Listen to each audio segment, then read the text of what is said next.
think it's really important that I ask you, but what did you think of Dune? Of what, sorry? Of Of Dune? Dune, yeah. Well, two things to spoilers. Let's not give away spoilers. No spoilers. No spoilers, please. No spoilers. Well, first thing I should say is I saw it at home, and I think that is important because I think like I didn't get the full Dune experience. I'm going to go next week, but I've got HBO Max here. It was there to watch. I couldn't resist pressing play. So yeah, what did I think of Dune? I loved it. I mean, Denis, one of my favorite directors. I think what he did with Blade Runner was miraculous. I thought Blade Runner was impossibly good. I think like to do a sequel to Blade Runner and it be as good as it was is just absurd. I just thought that was just like ridiculously good. So my expectations going into Dune were so high that I would give it a 5-star. Like I loved it, but I was ever so slightly disappointed. And I think that is only because it's a part 1 movie. And I think it is very much a part 1 movie. And I thought no spoilers, I promise, but I thought the ending was particularly underwhelming. I thought like in the Lord of the Rings films, they managed to make each film have its own arc and end really strongly and yet be part of a whole. And I felt like in Dune, it just sort of stopped. And that really sort of surprised me. Like that, just that very final moment, I was like, oh God, this really is part 1. So where's part 2? And I wanted to watch part 2 straight away. So this is all to say it's a 5-star movie and I loved it. And I'm sure everyone will love it, but it's not perfect. And I was expecting perfection. And I'd put Blade Runner probably a rival above it in Denis' catalogue, but he's a master. So, you know, who cares what I think is also the thing to say. Did you like it? Enemy is one of my favorite movies, but I do agree with you.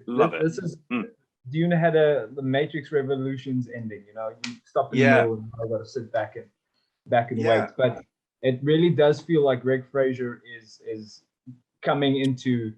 It's just hitting the stratosphere with his work, and I'm very excited to see what he's going to do with Batman because that's even more exciting. Yeah, but the wonderful thing about sorry, no, go on. No, well, the wonderful thing about now I can't remember about Dune. I think the groundwork is laid now, so I think you can have a lot more fun in the second one. There's a lot. Me too.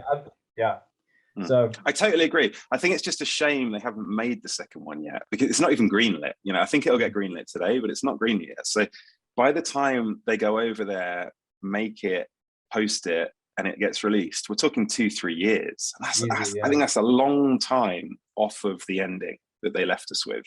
So I just think it's a real shame they didn't go and make 2-3 films all at once, a bit more like the Lord of the Rings did. But hey, it's amazing. I mean, the scene, no spoilers, but the scene is in the book with the hand in the bottom. I mean, it's just masterful suspense, performance, shot making, lighting. And what I was going to say a minute ago is I really think Greg is who I want to be when I grow up. Greg Fraser is absolutely doing it. I think like he's in my opinion, the best working DP right now. He is unbelievable. Makes two of us because you know, just when you think you've seen, you know, his best work, he comes out with the next thing and it's equally as. I mean that Batman trailer. Yeah, that Batman trailer is just absurd. I mean, it's just it's crazy.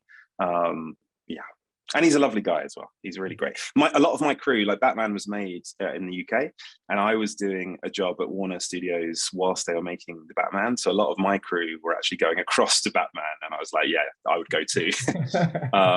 So I did get to go on the set, and I met Greg a couple of times, and he's as nice as can be. And every like, he's one of those DPs where all of his philosophies are so spot on, you know. It's not just the technical, it's not just the how, it's the why, it's the what and the why. He's very good at thinking like a director in terms of what is the shot and why are we doing it, not just let's make it arbitrarily pretty, you know. And I think I love those conversations.